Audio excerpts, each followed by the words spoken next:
Hello friends, welcome to our channel. ఈరోజు video వచ్చేసి AP housing సంబంధించి కూటమి ప్రభుత్వం మరొక అప్డేట్ అయితే తీసుకురావడం జరిగింది. ఆల్రెడీ ఏపీ హౌసింగ్ సంబంధించి మనకి లాస్ట్ 1 year నుంచి మనకి అప్లికేషన్ ఫామ్ అనేది తీసుకోవడం జరుగుతుందండి. దాదాపుగా మనకి ఏపీ హౌసింగ్ సంబంధించి 1 year బ్యాక్ చేసినటువంటి డేటా కలెక్షన్ చేయడం జరిగింది. దాదాపుగా లబ్ధిదారులు 1,17,000 పైన అప్లికేషన్ ఫామ్ అనేది పెట్టుకోవడం జరిగిందండి. వాటి యొక్క డేటా కూడా గ్రామోత్సవాలలో వివరించడం అయితే జరుగుతుంది. అలాగే గ్రామ సభల్లో కూడా చర్చించడం అయితే జరుగుతుందండి. అలాగే మనకి గ్రామోత్సవాలలో ఈ అప్లికేషన్ ఫామ్ ఏ విధంగా అప్లై చేసుకోవాలి, ఎలా అప్లై చేసుకోవాలని చెప్పేసి వీడియో చేయడం జరిగిందండి. సో వాటికి కావాల్సిన డాక్యుమెంట్ ఏంటని చెప్పేసి కూడా ఒక లైవ్ డెమోతో వీడియో చేశాను. కావాలంటే చూడండి, కింద డిస్క్రిప్షన్లో పైన ఇస్తాను. అలాగే ఏపీ హౌసింగ్ సంబంధించి ఎన్నికల ప్రచారంలో ఇచ్చుకున్న విధంగా వాళ్ళు ఇచ్చినటువంటి డేటా పరంగా కూటమి ప్రభుత్వం ఎన్నికల ప్రచారంలో చెప్పిన విధంగా పట్టణాల్లో 2 సెంట్లు, గ్రామాల్లో 3 సెంట్లు ఇస్తామని చెప్పేసి చెప్పడం అయితే జరిగింది. అదే ప్రాసెస్ అనేది ఇక్కడ మనకి మెన్షన్ చేయడం జరిగిందండి. సో మనకి రెండో విడతగా ఈ ఏపీ హౌసింగ్ సంబంధించి మనకి కొన్ని డీటెయిల్స్ అనేది అప్డేట్ చేయడం జరిగింది. జీవో నెంబర్ 23 ప్రకారము ఉచిత ఇళ్ల స్థలాలకు సంబంధించి పేద ప్రజలకు కేటాయించాలని చెప్పేసి క్లియర్గా మెన్షన్ చేయడం జరిగింది. ఈ జీవో నెంబర్ 23 ప్రకారము మీకు అర్హత ఉన్న వాళ్ళకు మాత్రమే ఇక్కడ లిస్ట్ అనేది ప్రొవైడ్ చేయడం జరుగుతుందని చెప్పేసి క్లియర్గా మెన్షన్ జరిగింది.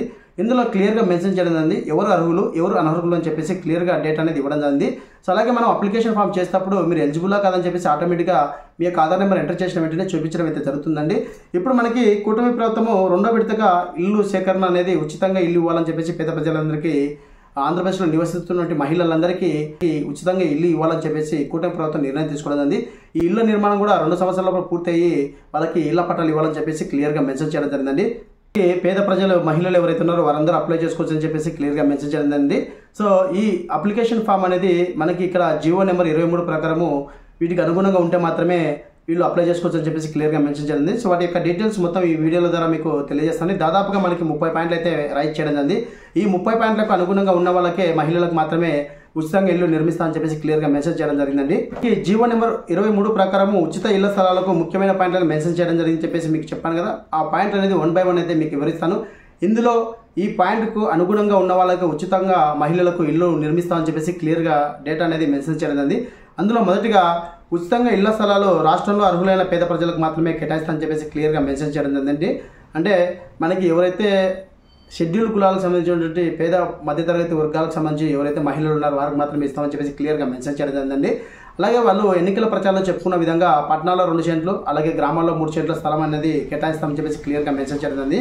అందులో భాగంగా ఇక్కడ మనకి రెండో పాయింట్, గ్రామీణ ప్రాంతాల్లో గరిష్టంగా 3 సెంట్ల భూమి అనేది ఇవ్వడం జరుగుతుంది. అలాగే పట్టణాలు వచ్చేసరికి మనకి గరిష్టంగా 2 సెంట్ల భూమి కేటాయిస్తామని చెప్పేసి క్లియర్గా మెన్షన్ చేయడం జరిగింది.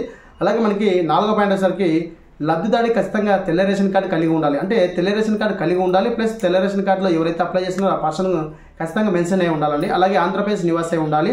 అలాగే మీకు హౌస్ హోల్డ్ మ్యాపింగ్ కూడా కలిగి ఉండాలి. ఉన్న వాళ్ళకి మాత్రమే ఇది అవకాశం ఉందని చెప్పేసి క్లియర్గా మెన్షన్ చేయండి. అలాగే ఇక్కడ మనకి కుటుంబంలో ఎవరికైనా ఇంటి స్థలము లేకపోవాలి. అంటే మీ కుటుంబంలో ఇంటి స్థలం అంటే మీ పేరు మీద ఇంకా ఏమన్నా ఇంటి స్థలం 2 సెంట్లు 3 సెంట్లు ఉంటాయనుకో, అలా ఉంటే మటుకు రాదని చెప్పేసి క్లియర్గా మెన్షన్ చేయాలి. ఎటువంటి ఇంటి స్థలం అనేది ఉండకూడదు. అంటే రెంట్ హౌస్లో ఉన్న వాళ్ళకి ఎక్కువ ప్రిఫరెన్స్ ఇవ్వచ్చు అని చెప్పేసి నేను భావిస్తున్నాను. సో ఓన్ హౌస్ ఉన్న వాళ్ళకైతే మేబీ రాకపోవచ్చు అని చెప్పేసి నేను అనుకుంటానండి. సో ఇక్కడ మనకి 7వ పాయింట్ వచ్చేసరికి ప్రభుత్వ ఉద్యోగికి అనర్హత, అలాగే ప్రభుత్వ ఉద్యోగి పింఛనర్ తీసుకుంటే వాళ్ళు, అంటే జాబ్ చేసి రిటైర్ అయ్యి పింఛనర్స్ తీసుకుంటారు, అలాంటి వాళ్ళు కూడా అనర్హులు అని చెప్పేసి క్లియర్గా మెన్షన్ చేయడం జరిగింది. అలాగే ఇక్కడ మనకి ఇప్పటికే భూమి ఉన్నవారికి కేటాయింపు ఉండదు. అంటే ఇప్పటికే భూమి ఉన్నవారికి కేటాయింపు ఉండదు అంటే మీకు ఇక్కడ మెన్షన్ చేయడం, గ్రామీణంలో 5 సెంట్లు కానీ, అలాగే పట్టణాల్లో 2.5 సెంట్లు ఉండకూడదని చెప్పేసి క్లియర్గా మెన్షన్ చేయడం జరిగిందండి. మీ ఇంటి స్థలం అనేది 5 సెంట్లు, ల్యాండ్ 2.5 సెంట్లు ఉంటే కన్నా మీకు రాదని చెప్పేసి క్లియర్గా మెన్షన్ చేయడం జరిగింది. అలాగే మనకి 9వ పాయింట్లు వచ్చేసి చెల్లుబాటు అయ్యే ఆధార్ కార్డు, రేషన్ కార్డు కలిగి ఉండాలండి. మీకు ముందుగా చెప్పాను కదా, ఆధార్ కార్డు కలిగి ఉండాలి. అలాగే వాటితో పాటు రేషన్ కార్డులో వ్యక్తి ఉండాలి, అలాగే హౌస్ హోల్డ్ మ్యాపింగ్లో కలిగి ఉండాలి, ఆంధ్రప్రదేశ్ నివాసి ఉండాలని చెప్పేసి క్లియర్గా మెన్షన్ చేయడం జరిగింది. అలాగే ఇంటి స్థలం ఇప్పటికే ప్రభుత్వ పథకాల ద్వారా పొందిన వారికి మళ్ళీ అర్హులు కాదని చెప్పేసి క్లియర్గా మెన్షన్ చేయడం. అంటే గత ప్రభుత్వాల నుంచి మీరు ఎవరైతే ఇళ్ల స్థలాలు పొందింటారో, అంటే రెంట్ హౌస్ ఉన్నటువంటి వాళ్ళు ఎవరైనా గతంలో వైసీపీ ప్రభుత్వంలో కావచ్చు, అలాగే కాంగ్రెస్ ప్రభుత్వంలో కావచ్చు, మీరు ఇంటి స్థలం ఏమైనా పొంది ఉంటే మటుకు అలాంటి వాళ్ళకు అర్హులు కాదని చెప్పేసి క్లియర్గా మెన్షన్ చేయడం జరిగిందండి. అలాగే ఇక్కడ మనకి మైనర్ వయసులో ఉన్న వారికి స్థలం ఇవ్వబడదని చెప్పేసి క్లియర్గా మెన్షన్ చేయడం జరిగింది. సో మైనర్ వయసు కలిగినటువంటి మహిళలు ఎవరైతే వాళ్ళకి ఇవ్వమని చెప్పేసి క్లియర్గా మెన్షన్ చేయడం జరిగింది. ఇక్కడ మనకి 12వ పాయింట్ సరికి మున్సిపాలిటీ ప్రాంతాల్లో ప్రభుత్వ భూములు లభ్యత ఉన్న చోట మాత్రమే ఇవ్వబడుతుంది. అంటే అర్బన్ ప్రాపర్టీ మున్సిపాలిటీలో మీకు అక్కడ ప్రభుత్వ భూములు ఏవైతే ఉన్నాయో అక్కడ మాత్రమే ఇల్లు నిర్మిస్తామని చెప్పేసి క్లియర్గా మెన్షన్ చేయడం జరిగిందండి. అలాగే 18 పాయింట్ సరికి స్థలం లేని చోట, సో ఇతర ప్రభుత్వ ఏజెన్సీల ద్వారా నిర్మాణం చేస్తామని చెప్పేసి క్లియర్గా మెన్షన్ చేయడం జరిగిందండి. అంటే స్థలం లేని చోట ఇతర ప్రభుత్వ ఏజెన్సీ నిర్మాణం ఎక్కడైతే ఉంటుందో ప్లేస్లో అక్కడ మీకు నిర్మాణం నిర్మిస్తామని చెప్పేసి క్లియర్గా మెన్షన్ చేయడం. అలాగే ఇక్కడ మనకి స్థలానికి లీగల్గా ఇబ్బంది ఉండకూడదని చెప్పేసి క్లియర్గా మెన్షన్ చేయడం. అంటే ఎవరైతే స్థలాలు ఉంటాయో ఆ స్థలాలకు సంబంధించి ఎటువంటి లీగల్గా ఇబ్బంది ఉండకూడదని చెప్పేసి గవర్నమెంట్కి సూచించడం జరిగింది. అంటే అధికారులకు చెప్పడం, ఇప్పుడు గవర్నమెంట్ భూమి అంటే కొంతమంది కబ్జా చేసేది అలాంటివి ఎట్లాంటి లీగల్ లేకుండా వాళ్ళకి లబ్ధిదారులకు చేకూర్చే విధంగా ప్రభుత్వం చర్యలు తీసుకుందని చెప్పేసి క్లియర్గా మెన్షన్ చేయడం జరిగిందండి. ఇలాగే మనకి ఇక్కడ 15వ పాయింట్కి కుటుంబంలో ఒకరికి మాత్రమే లబ్ధి వర్తిస్తుంది. అంటే ఇక్కడ మీరు గమనించాల్సిన విషయం ఏంటంటే ఉమ్మడి కుటుంబం ఉంటుందండి. ఉమ్మడి కుటుంబంలో 3-4 ఫ్యామిలీస్ ఉంటాయి. సో అందరూ ఒకే కుటుంబంలో ఉంటారు. వాళ్ళకి రెంట్ హౌస్లో ఉంటారు. అంటే వాళ్ళకి ఓన్ హౌస్ అనేది ఉండదు, రెంట్ హౌస్లో ఉంటారు.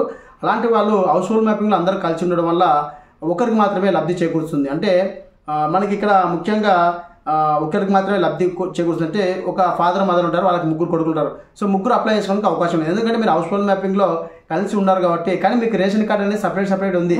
కానీ హౌస్ హోల్డ్ మ్యాపింగ్లో కలిసి ఉండడం వల్ల మీకు ఇల్లు అప్లై చేసుకోవడానికి అవకాశం ఒకరికి మాత్రమే, కుటుంబంలో ఒకరికి మాత్రమే వస్తుంది. ఇన్ కేస్ మీరు హౌస్ హోల్డ్ మ్యాపింగ్లో సపరేట్గా ఉంటే మటుకు మీరు అప్లై చేసుకోవచ్చు. ఓకేనా, ఎటువంటి ప్రాబ్లం లేదు. అలాగే ఇక్కడ మనకి 17వ పాయింట్ వచ్చేసరికి స్థలం కేటాయించిన తర్వాత 2 సంవత్సరాల్లో ఇల్లు నిర్మించి ఇస్తామని చెప్పేసి క్లియర్గా మెన్షన్ చేయడం కూటమి ప్రభుత్వం. ఎవరికైతే పేద మధ్యతరగతి ప్రజలు, మహిళలు ఎవరైతే ఉన్నారో వాళ్ళకి వాళ్ళ పేరు మీద ఇంటి స్థలం అనేది నిర్మించిన తర్వాత 2 సంవత్సరాల ఇల్లు నిర్మాణం వాళ్ళే పూర్తి చేసి ఇస్తామని చెప్పేసి క్లియర్గా మెన్షన్ చేయడం జరిగిందండి. అలాగే ఇక్కడ మనకి ఇంటి స్థలానికి వేరే వారికి అమ్మడానికి కూడా అవకాశం లేకుండా మెన్షన్ చేయడం జరిగింది. అంటే మీరు ఇల్లు కొన్న తర్వాత ఇప్పుడు మీకు ఇల్లు గవర్నమెంట్ అనేది ఇస్తుంది కదా, ఆ ఇల్లు మీరు వేరే వాళ్ళకి తాక పెట్టడం కానీ, లేదంటే బ్యాంకులో పెట్టడం కానీ, లేదంటే అమ్మడం కానీ ఇలాంటివి కుదరవని చెప్పేసి క్లియర్గా మెన్షన్ చేయడం జరిగిందండి. అలాగే ఇక్కడ మనకి 19వ పాయింట్ వచ్చేసరికి స్థలాల లేఅవుట్ సర్వే కానీ అప్రమత్తంగా చేయాలని చెప్పేసి క్లియర్గా మెన్షన్. అంటే కొన్ని స్థలాల లేఅవుట్లు అనేది కొంతమంది కబ్జా చేస్తుంటారు కదా, అలాంటివి చేయకుండా గవర్నమెంట్ ముందు జాగ్రత్తగానే అప్రమత్తంగా చేయాలని చెప్పేసి వాళ్ళ పేరు మీద క్లారిటీగా రిజిస్ట్రేషన్ చేసి ఎటువంటి మిస్టేక్ లేకుండా పేద ప్రజలకు అందించాలని చెప్పేసి ఉద్దేశంతో ఇక్కడ క్లియర్గా ఈ పాయింట్ అని మెన్షన్ చేయడం జరిగిందండి, అధికారులకు సూచించడం జరిగింది. అలాగే 20 పాయింట్ సరికి ప్రతి లబ్ధిదారుడికి స్థలం కేటాయింపు పత్రము ఇవ్వబడుతుంది. అంటే మీరు ఎవరైతే పేద మధ్యతరగతి ప్రజలు ఎవరైతే ఉన్నారో వాళ్ళు ఇంటి స్థలం కోసమని అప్లై చేసుకుంటారో వాళ్ళు ఇల్లు నిర్మించిన తర్వాత వాళ్ళకి స్థలం అనేది ఇవ్వడం అయితే జరుగుతుందని చెప్పేసి ఎంపిక చేసి ఇవ్వడం జరుగుతుంది. ఈ ప్రాసెస్ అంతా మనకి జిల్లా కలెక్టర్ ఆధ్వర్యంలో ఎంపిక ప్రక్రియ అనేది పూర్తి చేయడం జరుగుతుందని చెప్పేసి అంటున్నారు. మనకి ఇక్కడ మెన్షన్ చేయడం జరిగింది. అంటే గ్రామాల్లో గ్రామ సభ ద్వారా అలాగే గ్రామ సచివాలయంలో అప్లై చేసిన తర్వాత ఆ డేటా అంతా జిల్లా కలెక్టర్ యొక్క ఆధ్వర్యంలో జరుగుతుందని చెప్పేసి ఎంపిక చేయడం జరుగుతుందని చెప్పేసి క్లియర్గా మెన్షన్ చేయడం జరిగిందండి. అలాగే ఇక్కడ మనకి గ్రామ వార్డు సచివాలయం ద్వారా ఎంపిక పరిశీలన నిర్వహించడం జరుగుతుంది. సో ఎంపికైన లబ్ధిదారులు గ్రామ జాబితా గ్రామంలో ఉన్నటువంటి పెద్దల ద్వారా ఇది నిర్ణయించడం జరుగుతుందని చెప్పేసి క్లియర్గా మెన్షన్ చేయాలి. అలాగే మీకు ఇక్కడ 24వ పాయింట్ వచ్చేసరికి అభ్యంతరాలు ఉంటే గ్రామ సభలో పరిష్కరించుకోవచ్చు. అంటే మీ గ్రామాల్లో నెలలో లాస్ట్ వీక్ అనేది గ్రామ సభ అనేది జరుపుతారండి. ఆ గ్రామ సభలో గ్రామ పెద్దలు ఎవరైతే ఉంటారో ఆ పెద్దలకి మీ యొక్క అభ్యంతరాలు ఏమైనా ఉంటే గినా మీరు అక్కడ చర్చించుకొని ఒక అర్జీ అనేది ఇవ్వచ్చు అని చెప్పేసి క్లియర్గా మెన్షన్ చేయడం జరిగింది. అలాగే ఖాళీ భూములను సేకరించడానికి ఇక్కడ ప్రైవేటు భూములు కొనుగోలు చేయొచ్చు అని చెప్పేసి క్లియర్గా మెన్షన్. ఎక్కడన్నా లబ్ధిదారులకు ఇళ్ల స్థలాలు దొరకని సమయంలో ఖాళీ స్థలాలు ఉంటాయి కదండి, ఆ ఖాళీ స్థలాలు ప్రైవేటు వ్యక్తులే ఉన్నా కూడా ఆ వ్యక్తుల ద్వారా కొని పేద ప్రజలకి ఆ స్థలాన్ని కేటాయించాలని చెప్పేసి కూడా ఇక్కడ మెన్షన్ చేయడం జరిగిందండి. సో ఇక్కడ అలాగే మనకి ఈ స్కీమ్స్ అంతా రావాలంటే ఈ ఉచిత ఇల్లు స్థలం రావాలంటే మనకి ఒక 6 స్టెప్ ప్యాలెస్ అనేది పెట్టడం అనేది. అందులో ముఖ్యంగా మొదటి పాయింట్గా వచ్చేసి ఇక్కడ మనకి గ్రామాల్లో 10,000 రూపాయల ఆదాయం కలిగి ఉండాలి, అలాగే పట్టణాల్లో 12,000 రూపాయల ఆదాయం కలిగి ఉన్న మాత్రమే ఇస్తామని చెప్పేసి క్లియర్గా మెన్షన్ చేయడం. అలాగే 27వ పాయింట్ వచ్చేసరికి మనకి అర్హత కలిగిన మహిళలందరికీ పేరు మీద ఇంటి స్థలం కేటాయిస్తామని చెప్పేసి క్లియర్గా మెన్షన్ చేయాలి. ఓన్లీ మహిళలకు మాత్రమే అప్లై చేసుకునే విధంగా మనకి ఇక్కడ కేటాయించడం జరిగిందండి. అలాగే ఇక్కడ మనకి 28వ పాయింట్ వచ్చేసరికి స్థలంలో స్వయంగా నిర్వహించాల్సిన నిబంధనలు ఉంటుంది. అంటే మీరు ఇచ్చినటువంటి స్థలం ఏదైతుందో దాంట్లో నిర్వహించాల్సినటువంటి నిబంధనలు కొన్ని ఉంటాయని చెప్పేసి క్లియర్గా మెన్షన్ చేయాలి. అలాగే మనకి 29వ పాయింట్ వచ్చేసరికి ఓపెన్ ప్లాట్లు అందుబాటులో ఉన్న స్థలాలకు మాత్రమే ఇచ్చే వీలు ఉంటుందని చెప్పేసి, అంటే ఓపెన్గా ఉన్నటువంటి ప్లాట్లకు మాత్రమే. అంటే ఇప్పుడు మనకి ఓపెన్ అంటే ఎట్లా అంటే మీకు ఏ విధంగా చెప్పాలంటే సముద్రాల దగ్గర అలాంటి దానిలో తీసుకొని చెప్పేసి ఓపెన్గా ఉన్న ప్లాట్లు మాత్రం తీసుకొని పేద ప్రజలకు నిర్మిస్తామని చెప్పేసి క్లియర్గా మెన్షన్ చేయడం. అలాగే ఇక్కడ మనకి 30 పాయింట్స్కి లబ్ధిదారుల ఎంపిక ప్రక్రియ పారదర్శకంగా పాటించాలని చెప్పేసి క్లియర్గా ఎక్కడ అవకతవకలు లేకుండా ఇప్పుడు ప్రజలకి అనుగుణంగా గ్రామ సభ నిర్వహించి అందులో గ్రామ పెద్దల ద్వారా నిర్వహించి గ్రామ వార్డు సచివాలయంలో అప్లికేషన్ పెట్టుకొని పారదర్శకంగా అంటే ఎక్కడ అవకతవకలు లేకుండా ఆ పార్టీ ఈ పార్టీ లేదనకుండా ఇక్కడ అప్లికేషన్ ఫామ్ తీసుకోవాలని చెప్పేసి క్లియర్గా మెన్షన్ చేయడం జరిగిందండి. ఈ విధంగా మనకి రాష్ట్ర ప్రభుత్వము ఏపీ హౌసింగ్ సంబంధించి 2వ విడత భాగంలో జీవో నెంబర్ 23 ప్రకారము ఉచిత ఇళ్ల స్థలాలు పేద ప్రజలకి అర్హులే విధంగా గుర్తించాలని చెప్పేసి ఈ జీవో నెంబర్ 23 ప్రకారం ఉన్న వాళ్ళకి మాత్రమే పేద మధ్య తరగతి మహిళలకు ఉచితంగా ఇల్లు అందించాలని, ఈ ఇల్లు అనేది 2 సంవత్సరాలు పూర్తి చేసి వాళ్ళ పేరు మీద రిజిస్టర్ చేసి ఇవ్వాలని చెప్పేసి కూటమి ప్రభుత్వం ఆలోచనలు అయితే ఉంది. సో ఈ జీవో నెంబర్ 23 ప్రకారం ఉన్నటువంటి వాళ్ళకి మాత్రమే ఇల్లు నిర్మిస్తామని చెప్పేసి క్లియర్గా మెన్షన్ జరుగుతుంది. ఇదండి ఏపీ హౌసింగ్ సంబంధించిన అప్డేట్. మరొక వీడియోతో ముందుకు వస్తున్నాను. Thank you so much. జై హింద్.